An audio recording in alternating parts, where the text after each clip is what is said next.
ನಮಸ್ಕಾರ ವೀಕ್ಷಕರೇ, ನಾನು ನಿಮ್ಮ ಮಂಜುನಾಥ್ ಅಡ್ವೊಕೇಟ್ ಹಾಗೂ ಅಧ್ಯಾತ್ಮ ಚಿಂತಕರು ಮಾತಾಡ್ತಾ ಇರೋದು. ಈ ಒಂದು ಮಂಜುನಾಥ್ ಅಡ್ವೊಕೇಟ್ ಎಂಬುವಂತಹ ಕಾನೂನಿನ ಚಾನಲನ್ನು ಮತ್ತೆ ಈಗ ನೂತನವಾಗಿ ಜನರಿಗೆ ನ್ಯಾಯ, ನೀತಿ, ಧರ್ಮ ಇವುಗಳ ಪರಿಚಯ ಮಾಡಬೇಕು ಅಂತ ಹೇಳಿ ಈ ಒಂದು ಅಂತರ್ಯಾಮಿ ಸ್ಪಿರಿಚುಯಲ್ ಎಂಬುವಂತಹ ಹೊಸ ಚಾನಲನ್ನು ಓಪನ್ ಮಾಡಿದ್ದೇನೆ. ಇದರ ಮುಖಾಂತರ ಆಧ್ಯಾತ್ಮಿಕ ವಿಚಾರಗಳನ್ನು ನೀಡ್ತಾ ಬರ್ತೇನೆ.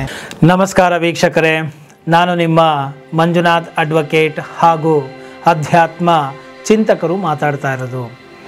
ಇವತ್ತು ಒಂದು ಪರಮ ಅದ್ಭುತವಾದಂತಹ ಮತ್ತು ಪ್ರತಿಯೊಬ್ಬರಲ್ಲಿಯೂ ಇರುವಂತಹ ಪ್ರಶ್ನೆ ಇದು. ಏನದು ಅಂತ ಹೇಳಿದರೆ, ಈ ಜಗತ್ತಿನಲ್ಲಿ ಅಸಮಾನತೆ ಯಾಕೆ ಇದೆ, ಯಾಕೆ ಜಗಳಗಳಾಗ್ತಾ ಇದೆ, ಯಾಕೆ ವ್ಯಾಜ್ಯಗಳಿದ್ದಾವೆ, ಯಾಕೆ ಈ ಒಂದು ಸಮಸ್ಯೆಗಳು ಇದ್ದಾವೆ, ಶಾಂತಿ ಅಶಾಂತಿ ಈ ಎಲ್ಲವುಗಳು ಇದೆಯಲ್ಲ ಈ ಜಗತ್ತಿನಲ್ಲಿ, ಇದನ್ನು ನಾವು ಹೇಗೆ ಪರಿಹರಿಸಿಕೊಳ್ಳುವುದು, ಅಥವಾ ಈ ಪರಮಾತ್ಮನು ಎಂಬುವಂತಹ ಒಂದು ಚೈತನ್ಯ ಅಥವಾ ಒಂದು ಶಕ್ತಿ ಇದ್ದಿದ್ದೇ ಆದಲ್ಲಿ ಈ ಒಂದು ಜಗತ್ತಿನಲ್ಲಿ ಇಷ್ಟೊಂದು ಕಷ್ಟ ಕಾರ್ಪಣ್ಯಗಳು, ಅಸಮಾನತೆಗಳು, ಒಬ್ಬರು ಶ್ರೀಮಂತರು, ಒಬ್ಬರು ಬಡವರು, ಒಬ್ಬರು ಧನಿಕರು, ಒಬ್ಬರು ಏನೂ ಇಲ್ಲದಂತಹವರು, ಮತ್ತು ಅಶಾಂತಿ, ಶಾಂತಿ, ವ್ಯಾಜ್ಯ, ಕಲಹ, ವೈಮನಸ್ಯ ಇದು ಎಲ್ಲವೂ ಕೂಡ ಆಗ್ತಾ ಇದೆಯಲ್ಲ. ಈ ಅಸಮಾನತೆಗಳು ಯಾಕಿರಬೇಕು, ಮತ್ತು ಇದಕ್ಕೆಲ್ಲ ಏನು ಒಂದು ಉತ್ತಮವಾದಂತಹ ಸಮಂಜಸವಾದಂತಹ ಉತ್ತರ? ಇದೆಲ್ಲವನ್ನು ಪರಮಾತ್ಮನ ಸೃಷ್ಟಿ ಮಾಡಿದಾನ? ಪರಮಾತ್ಮನೆಂಬುವನು ಇದ್ದಿದ್ದೇ ಆದಲ್ಲಿ ಈ ಅಸಮಾನತೆಗಳು ಯಾಕೆ? ಇದನ್ನು ಒಂದೇ ಕ್ಷಣದಲ್ಲಿ ಇದೆಲ್ಲವನ್ನು ಸಮಾನವಾಗಿ ಮಾಡಿಬಿಡಬಹುದಲ್ಲ ಪರಮಾತ್ಮನು ಎಂಬುವಂತಹವನು ಇದ್ದರೆ ಎಂಬುವಂತಹ ಪ್ರಶ್ನೆಗಳು ಇದೆ. ದೇವರಿಲ್ಲ ಬಿಡ್ರಿ, ದೇವರಿಲ್ಲ, ದೇವರಿದ್ದಿದ್ರೆ ಯಾಕೆ ಇಷ್ಟೆಲ್ಲ ಆಗ್ತಾಯಿತ್ತು?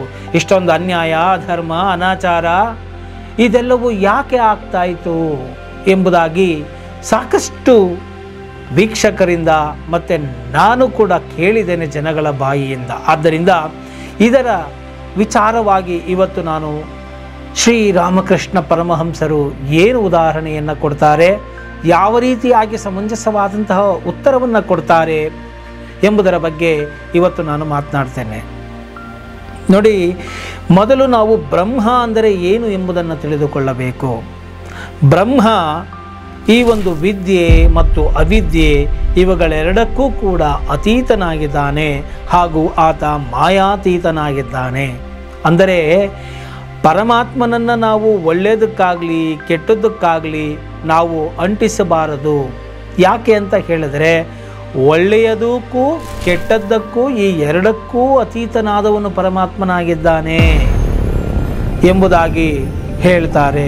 ನೋಡಿ, ಈ ಜಗತ್ತಿನಲ್ಲಿ ವಿದ್ಯಾಮಾಯೆ, ಅವಿದ್ಯಾಮಾಯೆ. ನೋಡಿ, ವಿದ್ಯೆಯನ್ನು ಮಾಯೆ ಅಂತ ಕರೆದರು. ಅಂದರೆ ನನಗಿಷ್ಟು ಗೊತ್ತಿದೆ, ಇಷ್ಟು ಶಾಸ್ತ್ರಾಧ್ಯಯನ ಮಾಡಿದ್ದೇನೆ, ನಾನು ಇಷ್ಟು ಸಾಧನೆ ಮಾಡಿದ್ದೇನೆ, ಇಂಥ ಕ್ಷೇತ್ರದಲ್ಲಿ ಇಂತಹ ಅತ್ಯದ್ಭುತವಾದಂತಹ ಒಂದು ಸಾಧನೆಯನ್ನು ಮಾಡಿ ನಾನು ಸಿದ್ಧಿಯನ್ನು ಪಡೆದುಕೊಂಡಿದ್ದೇನೆ. ಈ ಎಲ್ಲವೂ ಇದ್ದಾಗ ಆತನಿಗೆ ಅಹಂಕಾರ ಅನ್ನೋದು, ಮಮಕಾರ ಅನ್ನೋದು ಬಂದುಬಿಡುತ್ತೆ. ಕೀರ್ತಿ ಪತಾಕೆಯಾಗಿ ಕಾಡಿತು ಮಾಯೆ, ಹಾಗೂ ಶಿವನ ಢಂಗುರ ಅಂತ ಹೇಳಿದ ಹಾಗೆ ಈ ಒಂದು ವಿದ್ಯೆಯನ್ನು ಕೂಡ ಮಾಯೆ ಅಂತ ಕರೆದುಬಿಟ್ರು. ಅವಿದ್ಯೆಯೂ ಕೂಡ ಮಾಯೆ. ಮನುಷ್ಯನಿಗೆ ವಿದ್ಯೆ ಇದ್ದವರು ಎಷ್ಟು ತಪ್ಪು ಮಾಡ್ತಾರೋ, ಅವಿದ್ಯೆ ಇರೋರು ಕೂಡ ಅಷ್ಟೇ ತಪ್ಪುಗಳನ್ನು ಮಾಡ್ತಾ ಹೋಗ್ತಾರೆ. ಮತ್ತು ಈ ಜ್ಞಾನ, ಭಕ್ತಿ, ಕಾಮಕಾಂಚನ, ಮತ್ತು ಈ ಒಂದು ಸತ್ತು ಅಸತ್ತು, ನ್ಯಾಯ ಅನ್ಯಾಯ, ಒಳ್ಳೆಯದು ಕೆಟ್ಟದ್ದು ಇದೆಲ್ಲವೂ ಕೂಡ ಈ ಒಂದು ಬ್ರಹ್ಮ ಅಂದರೆ ಈ ಬ್ರಹ್ಮಾಂಡದಲ್ಲಿ ಇದೆ, ಹಾಗೂ ತುಂಬಿ ತುಳುಕಾಡ್ತಾ ಇದೆ. ಈ ವೈವಿಧ್ಯತೆಗಳು ಪರಮಾತ್ಮನು ಇಟ್ಟಿದ್ದ, ಸೃಷ್ಟಿ ಮಾಡಿದ್ದ, ಅಥವಾ ಮನುಷ್ಯರೇ ಮಾಡಿಕೊಂಡಿದ್ದ, ಅಥವಾ ಈ ಮನುಷ್ಯರು ಮಾಡುತ್ತಿರುವಂತಹ ಈ ಒಂದು ಅಸಮಾನತೆಗೆ ಪರಮಾತ್ಮನ ಹೊಣೆಗಾರನ ಅಥವಾ ಆತನು ಕಾರಣನ ಎಂಬುದರ ಬಗ್ಗೆಯೇ ಇವತ್ತಿನ ಚರ್ಚೆ. ಆದ್ದರಿಂದ ಇಲ್ಲಿ ಬ್ರಹ್ಮನು ಈ ಎಲ್ಲ ಒಳ್ಳೆಯದು ಕೆಟ್ಟದ್ದು ಎಲ್ಲಕ್ಕೂ ಅತೀತನಾಗಿದ್ದಾನೆ, ಮಾಯಾತೀತನಾಗಿದ್ದಾನೆ. ಹೇಗೆ ಅಂತ ಹೇಳಿದರೆ, ಈ ಒಂದು ದೀಪದ ಬೆಳಕಿನಲ್ಲಿ ಒಬ್ಬ ಭಾಗವತವನ್ನು ಓದಿ ಸುಸಂಸ್ಕೃತ ವ್ಯಕ್ತಿಯಾಗ್ತಾನೆ. ಮತ್ತೊಬ್ಬ ಸುಳ್ಳು ಪತ್ರಗಳನ್ನು ಬರೆಯುವುದರ ಮುಖಾಂತರ ಆತನು ಪಾಪವನ್ನು ಮಾಡ್ತಾನೆ, ಕಳ್ಳತನ ಮಾಡ್ತಾನೆ, ಮಾಡಬಾರದ ಹಗರಣಗಳನ್ನು ಮಾಡ್ತಾನೆ, ಅದೇ ಸೂರ್ಯನ ಬೆಳಕಿನ ಅಡಿಯಲ್ಲಿ. ಆದರೆ ಆ ದೀಪ ಅಥವಾ ಆ ಸೂರ್ಯನ ಬೆಳಕು ಈ ಎರಡನ್ನೂ ಮಾಡುವಂತ ಹೇಳುವುದಿಲ್ಲ. ಆ ಸೂರ್ಯನ ಬೆಳಕು ಎರಡಕ್ಕೂ ನಿರ್ಲಿಪ್ತವಾಗಿದೆ, ಅತೀತವಾಗಿದೆ. ನೋಡಿ ಎಷ್ಟು ಚೆನ್ನಾಗಿ ಹೇಳಿಬಿಟ್ರು.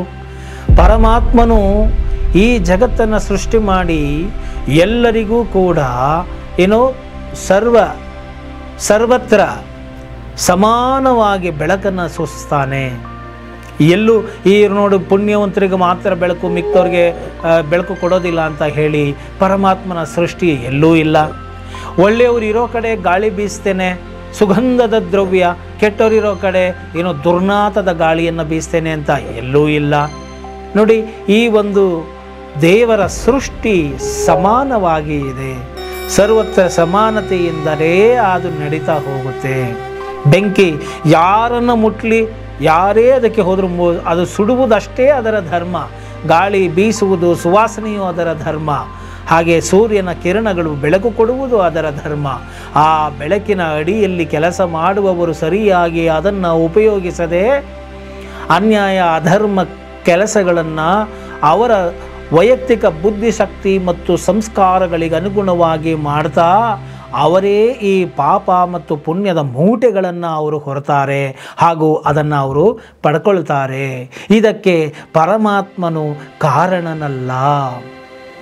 ಹೇಗೆ ಇದೆಲ್ಲಕ್ಕೂ ಶಕ್ತಿಯಾಗಿ ಪ್ರಖರವನ್ನು ಬೆಳಕನ್ನು ಕೊಡ್ತಾ ಸೂರ್ಯ ನಿರ್ಲಿಪ್ತ, ನಿರಂಜನ, ನಿರ್ವಿಕಲ್ಪ, ನಿರಾಮಯನಾಗಿ ಇರ್ತಾನೋ, ಹಾಗೆ ಈ ಒಂದು ಜನಗಳು ಮಾಡ್ತಾ ಇರ್ತಕ್ಕಂತಹ, ಜೀವಿಗಳು ಮಾಡುತ್ತಿರುವಂತಹ ಈ ದೇಹವೇ ನಾನೆಂದು ಬಯಸಿರುವಂತಹ, ಈ ಉಪಾಧಿಯ ಭಾವವನ್ನು ಇಟ್ಟುಕೊಂಡಿರುವಂತಹ ಈ ಜೀವಿಯು, ಕ್ಷುದ್ರ ಜೀವಿಯು ತನ್ನ ಅಲ್ಪ ಮತಿಗೆ ಎಟುಕಿದಷ್ಟು ತಾನು ಮಾಡುವಂತಹ ಕರ್ಮಗಳಿಗೆ ಅನುಸಾರವಾಗಿ ಆತನೇ ತನ್ನ ಕರ್ಮಫಲವನ್ನು ಉಂಡು ಅದನ್ನು ತೆಗೆದುಕೊಂಡು ಅದರ ಒಂದು ಫಲವಾಗಿ ಆತನು ಒಳ್ಳೆಯ ಜನ್ಮವನ್ನು, ಕೆಟ್ಟ ಜನ್ಮವನ್ನು, ನೀಚ ಯೋನಿಯನ್ನು, ಊರ್ಧ್ವ ಯೋನಿಯನ್ನು ಪಡೆಯುವುದರ ಮುಖಾಂತರ ಆತನು ಈ ಒಂದು ಸಂತೋಷ, ಸುಖ, ಶಾಂತಿ, ನೆಮ್ಮದಿ ಅಥವಾ ಅಶಾಂತಿ, ಕಷ್ಟಗಳನ್ನು ಎದುರಿಸುವಂತೆ ಆಗುತ್ತದೆ.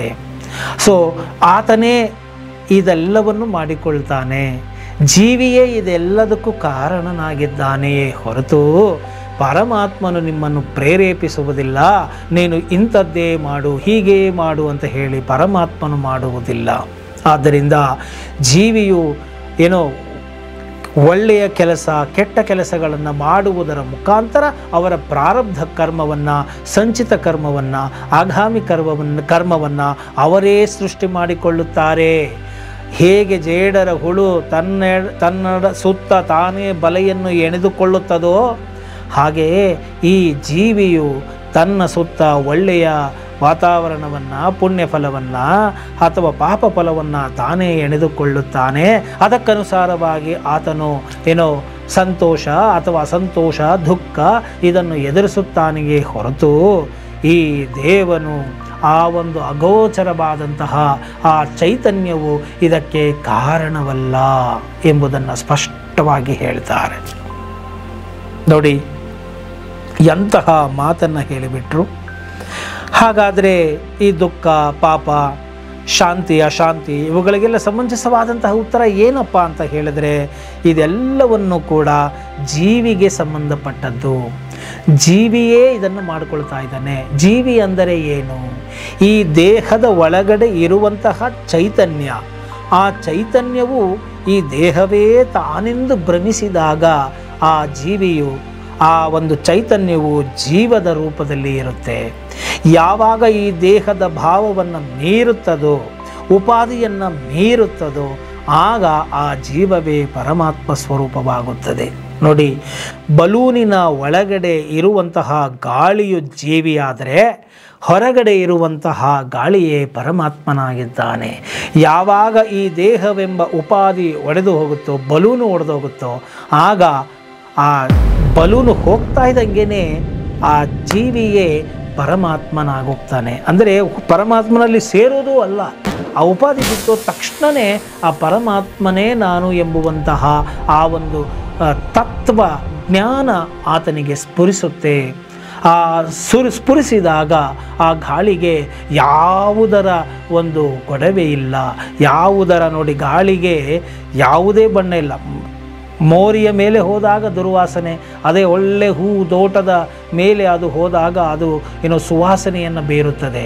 ಅದು ಆ ಉಪಾಧಿಗಳ ಸ್ಥಳದ ಮಹಿಮೆಯೇ ಹೊರತು ಜೀವಗಳ ಮಹಿಮೆಯೇ ಹೊರತು ಗಾಳಿಯು ನಿರ್ಲಿಪ್ತವಾಗಿದೆ ಬೆಳಕಿನಂತೆ. ಹಾಗೆಯೇ ಈ ಪರಬ್ರಹ್ಮ ಸ್ವರೂಪವು, ಈ ದೇವರು, ಈ ಚೈತನ್ಯವು ಬೆಳಕನ್ನು ನೀಡ್ತಾ ಇದ್ದಾನೆ, ಸೃಷ್ಟಿಯನ್ನು ಮಾಡಿದ್ದಾನೆ. ಸಕಲ ಮಾನವರಿಗೂ ಜೀವಿಗಳಿಗೂ ಕೂಡ ಆ ಒಂದು ಸಮಾನತೆ ಎಂಬುದನ್ನು ಕೊಟ್ಟಿದ್ದಾನೆ, ಎಲ್ಲರಲ್ಲೂ ಕೊಟ್ಟಿದ್ದಾನೆ. ಆದರೆ ಅದನ್ನು ಉಪಯೋಗಿಸಿಕೊಳ್ಳುವುದರ ಮುಖಾಂತರ ಈ ಜೀವಿಯು ಈ ಒಂದು ವೈವಿಧ್ಯತೆಯನ್ನು ಸೃಷ್ಟಿಸಿಕೊಂಡು ಆತನು ತಾನೆಳೆದ ಬನೆಯೊಳಗೆ ಆತನೇ ತೊಂದರೆಯನ್ನು ಮಾಡಿಕೊಳ್ತಾ ಇದ್ದಾನೆ ಎಂಬುವಂತಹ ಮಾತನ್ನು, ಸ್ಪಷ್ಟತೆಯನ್ನು ಶ್ರೀರಾಮಕೃಷ್ಣ ಪರಮಹಂಸರು ನೀಡ್ತಾರೆ. ನೋಡಿ, ಈ ಎಲ್ಲ ಅಸಮಾನತೆಯು ಬ್ರಹ್ಮನಲ್ಲೇ ಇದೆಯಲ್ಲ, ಹಾಗಾದರೆ ಬ್ರಹ್ಮವು ಅಪವಿತ್ರನಾ, ಬ್ರಹ್ಮವು ಅಸಮಂಜಸವಾಗಿದೆಯಾ, ಅಥವಾ ಬ್ರಹ್ಮವು ಪರಿಪೂರ್ಣತೆ ಇಲ್ಲದಂತೆ ಅಪರಿಪೂರ್ಣವಾಗಿದೆಯಾ? ಮತ್ತು ಈ ಬ್ರಹ್ಮನಲ್ಲಿ ಈ ಒಂದು ಕಷ್ಟಗಳು, ಕಾರ್ಪಣ್ಯಗಳು, ಕ್ಲೇಶಗಳು ಇವೆಲ್ಲವೂ ಅಡಗಿದೆಯಾ? ಪರಬ್ರಹ್ಮವು ಪರಿಪೂರ್ಣನಲ್ಲವಾಗಾದರೆ ಆತನಲ್ಲೂ ಇಷ್ಟೆಲ್ಲ ಕ್ಲೇಶಗಳಿದೆಯಾ ಅಂತ ಹೇಳಿದರೆ, ಅದೇ ನಾವು ಹೇಳ್ತಾ ಇರೋದು. ಈ ಪರಬ್ರಹ್ಮ ಎಂಬುದು ಸೂರ್ಯನ ಬೆಳಕಿನಂತೆ, ಗಾಳಿಯಂತೆ, ಮಳೆಯಂತೆ, ಇದು ನಿರ್ಲಿಪ್ತವಾಗಿದೆ. ಇದಕ್ಕೆ ಯಾವುದೂ ಅಂಟದು, ಯಾವುದಕ್ಕೂ ಅಂಟದಂತಹ ಒಂದು ನಿರ್ಲಿಪ್ತ ವ್ಯವಸ್ಥೆ ಇದಾಗಿದೆ. ಹೇಗೆ ನೋಡಿ, ಅತ್ಯದ್ಭುತವಾದಂತಹ ಮತ್ತೊಂದು ಉದಾಹರಣೆಯನ್ನು ಕೊಡ್ತಾರೆ. ಈಗ ನೀವು ಕೇಳಿದ ಹಾಗೆ ಹಾವಿದೆ, ವಿಷಸ್ಫೂರಿತವಾದಂತಹ ಹಾವಿದೆ. ಆ ಹಾವಿನಲ್ಲಿ ವಿಷ ಇದ್ದರೂ ಕೂಡ ಆ ವಿಷ ಹಾವಿಗೆ ಏನನ್ನೂ ಬಾಧಿಸಲಾರದು, ಏನನ್ನೂ ಮಾಡಲಾಗದು. ಆ ವಿಷದಿಂದ ಹಾವಿಗೆ ಯಾವ ಕಷ್ಟಗಳೂ ಇಲ್ಲ. ಆ ವಿಷವು ಇನ್ನೊಬ್ಬರಿಗೆ ಕಚ್ಚಿದಾಗ, ಆ ಹಾವು ಇನ್ನೊಬ್ಬರಿಗೆ ಕಚ್ಚಿದಾಗ, ಆ ವಿಷ ಏರಿದಾಗ ಇನ್ನೊಬ್ಬರಿಗೆ ತೊಂದರೆ ಆಗುತ್ತದೆಯೇ ಹೊರತು ಆ ಹಾವಿಗೆ ಆ ವಿಷದಿಂದ ಯಾವ ಬಾಧಕವೂ ಆಗಲಾರದು. ಹೇಗೆ ಅದು ನಿರ್ಲಿಪ್ತವಾಗಿ ಇರುತ್ತದೋ, ಆ ವಿಷ ಆ ಹಾವಿಗೆ ಏರುವುದಿಲ್ಲವೋ, ಹಾಗೆಯೇ ಇಡೀ ಸಕಲ ಬ್ರಹ್ಮಾಂಡವೂ ಕೂಡ, ಬ್ರಹ್ಮಾಂಡದಲ್ಲಿ ಈ ಒಂದು ಸುಖ, ದುಃಖ, ಕಷ್ಟ, ಈ ಕಾರ್ಪಣ್ಯಗಳು ಇದೆಲ್ಲ ಇದ್ದರೂ ಕೂಡ ಇದಕ್ಕೆ ಬ್ರಹ್ಮನಿಗೆ ಯಾವುದೇ ರೀತಿಯಾದಂತಹ ಬಾಧೆಯಾಗುವುದಿಲ್ಲ. ಹಾಗೂ ಬ್ರಹ್ಮ ಒಂದೇ ಎಂಜಲಾಗದ ವಸ್ತು ಅಂತ ಹೇಳಿ ಪರಮಹಂಸರು ಹೇಳ್ತಾರೆ. ಹಾಗೂ ಈ ಪರಬ್ರಹ್ಮ ಸ್ವರೂಪವು ಅಪರಿಪೂರ್ಣವಲ್ಲ, ಅದು ಪರಿಪೂರ್ಣ. ಯಾಕೆಂದರೆ ಪರಿಪೂರ್ಣ, ಅಪರಿಪೂರ್ಣ ಇದೆಲ್ಲವೂ ಕೂಡ ಜಗತ್ತಿಗೆ, ಜೀವಕ್ಕೆ, ಮಾಯೆಗೆ ಸಂಬಂಧಪಟ್ಟವೇ ಹೊರತು ಬ್ರಹ್ಮನಿಗೆ ಇದು ಯಾವುದೂ ಅಲ್ಲ. ಈ ಪರಬ್ರಹ್ಮ ಸ್ವರೂಪವು ಪರಿಪೂರ್ಣವಾಗಿದೆ ಅಂತ ಹೇಳ್ತಾರೆ. ಒಂದು ಕಡೆ ಮಾತು ಬರುತ್ತೆ, ಶ್ಲೋಕಗಳು ಮಂತ್ರಗಳ ರೂಪದಲ್ಲಿ, ಹಾಗೂ ಈ ಉಪನಿಷತ್ತುಗಳಲ್ಲಿ, ವೇದಗಳಲ್ಲಿಯೂ ಕೂಡ ನಾವು ಇದನ್ನು ಕಾಣಬಹುದಾಗಿದೆ. ಏನಪ್ಪ ಅದು ಅಂತ ಹೇಳಿದ್ರೆ, ಓಂ ಪೂರ್ಣಮದ ಪೂರ್ಣಮಿದಂ ಪೂರ್ಣಾತ್ ಪೂರ್ಣಮುದಚ್ಯತೆ ಪೂರ್ಣಸ್ಯ ಪೂರ್ಣಮಾದಾಯ ಪೂರ್ಣಮೇವಾವಶಿಷ್ಯತೆ. ಓಂ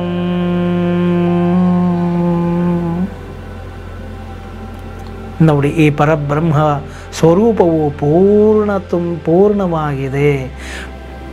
ಪರಬ್ರಹ್ಮನಿಂದ ನೀವು ಅಳೆದು ಏನೋ ಸಂಕಲನ ಮಾಡಿ, ವ್ಯವಕಲನ ಮಾಡಿ, ಗುಣಾಕಾರ ಮಾಡಿ, ಪ್ಲಸ್ಸು ಮೈನಸ್ಸು ಇಂಟು ಮಲ್ಟಿಪ್ಲಿಕೇಶನ್ ನೀವೇನೇ ಮಾಡಿದರೂ ಕೂಡ ಪೂರ್ಣದಿಂದ ಪೂರ್ಣವೇ ಬರುತ್ತದೆಯೇ ಹೊರತು ಪೂರ್ಣದಿಂದ ಅಪೂರ್ಣವೆಂದಿಗೂ ಬರಲಾರದು ಎಂಬುವಂಥದ್ದನ್ನು ನಮ್ಮ ಉಪನಿಷತ್ತುಗಳು ಹೇಳುತ್ತೆ. ಆದ್ದರಿಂದಲೇ ಇಡೀ ಈ ಜಗತ್ತು ಬ್ರಹ್ಮಮಯ ಆಗಿದೆ ಅಂತ ಹೇಳಿದ ಮೇಲೆ ನಮಗೆ ಕಾಣುತ್ತಿರುವುದೆಲ್ಲವೂ ಬ್ರಹ್ಮಮಯವೇ ಎಂಬುವಂತಹ ಒಂದು ಅದ್ವೈತ ತತ್ವದ ಸಿದ್ಧಾಂತ ನೀವು ಜೀರ್ಣಿಸಿಕೊಂಡಿದ್ದೆ ಆದಲ್ಲಿ ನಿಮಗೆ ಎಲ್ಲಿಯೂ ಕೂಡ ಈ ಅಪರಿಪೂರ್ಣತೆ ಕಾಣುವುದಿಲ್ಲ.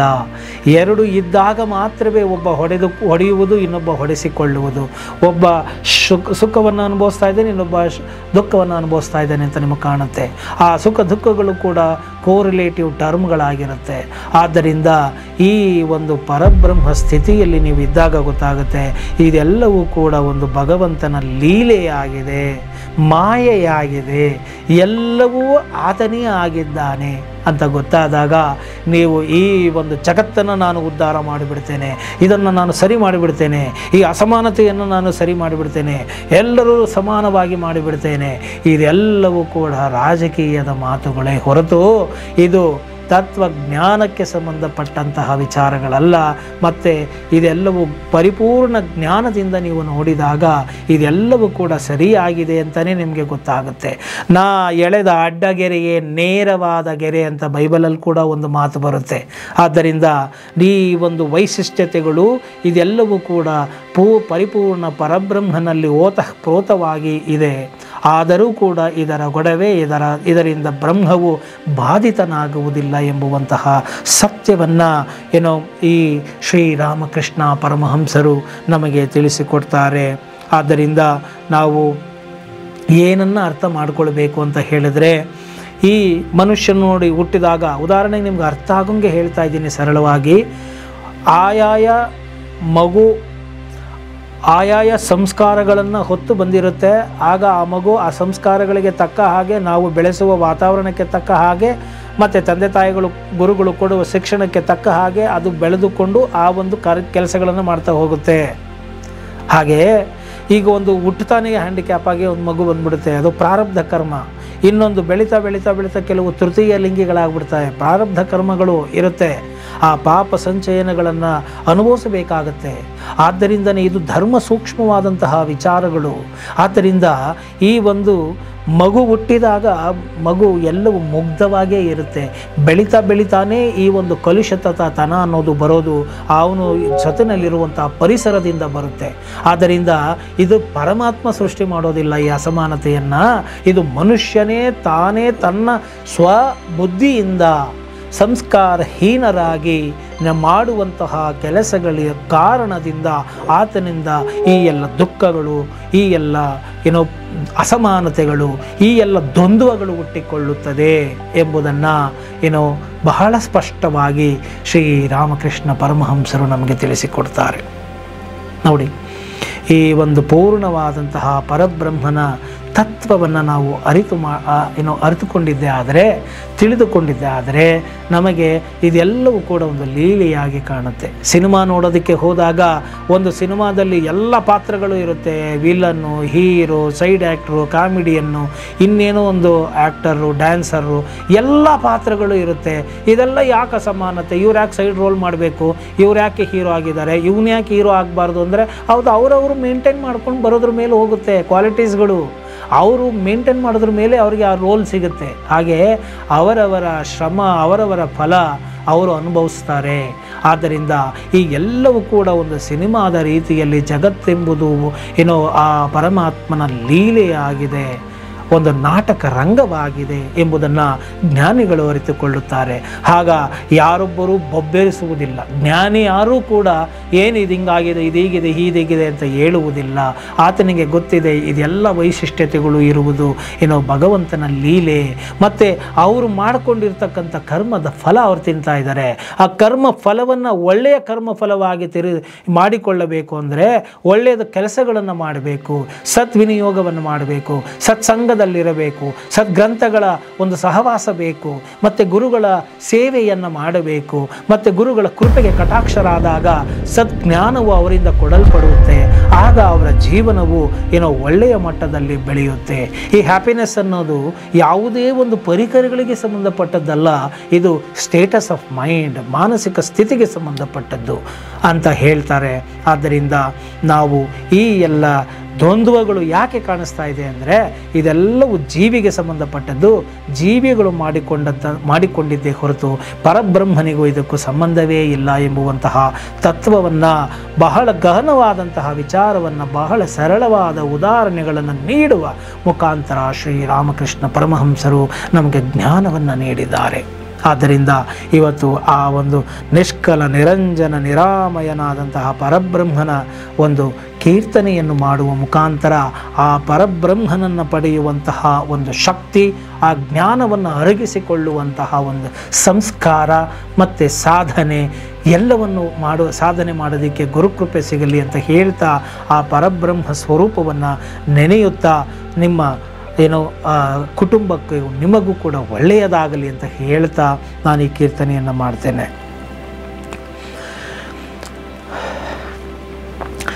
ಬ್ರಹ್ಮ ಪರಾತ್ಪರ ಪೂರ್ಣ ಮಹೇಶ್ವರ, ಬ್ರಹ್ಮ ಪರಾತ್ಪರ ಪೂರ್ಣ ಮಹೇಶ್ವರ, ಆದಿನಾಥ ಶ್ರೀ ಕೇದಾರೇಶ್ವರ, ಆದಿನಾಥ ಶ್ರೀ ಕೇದಾರೇಶ್ವರ, ಬಿಲ್ವದಳ ಪ್ರಿಯ ಚಂದ್ರಕಲಾಧರ, ಬಿಲ್ವದಳ ಪ್ರಿಯ ಚಂದ್ರಕಲಾಧರ, ಢಿಮಿ ಢಿಮಿ ಢಮರು ನೀನಾದಹರ, ಢಿಮಿ ಢಿಮಿ ಢಮರು ನೀನಾದಹರ, ಬ್ರಹ್ಮ ಪರಾತ್ಪರ ಪೂರ್ಣ ಮಹೇಶ್ವರ, ಬ್ರಹ್ಮ ಪರಾತ್ಪರ ಪೂರ್ಣ ಮಹೇಶ್ವರ, ಆದಿನಾಥ ಶ್ರೀ ಕೇದಾರೇಶ್ವರ, ಆದಿನಾಥ ಶ್ರೀ ಕೇದಾರೇಶ್ವರ, ಬಿಲ್ವದಳ ಪ್ರಿಯ ಚಂದ್ರಕಲಾಧರ, ಬಿಲ್ವದಳ ಪ್ರಿಯ ಚಂದ್ರಕಲಾಧರ, ಢಿಮಿ ಢಿಮಿ ಢಮರು ನೀನಾದಹರ, ಢಿಮಿ ಢಿಮಿ ಢಮರು ನೀನಾದಹರ, ನೀನಾದಹರ, ನೀನಾದಹರ.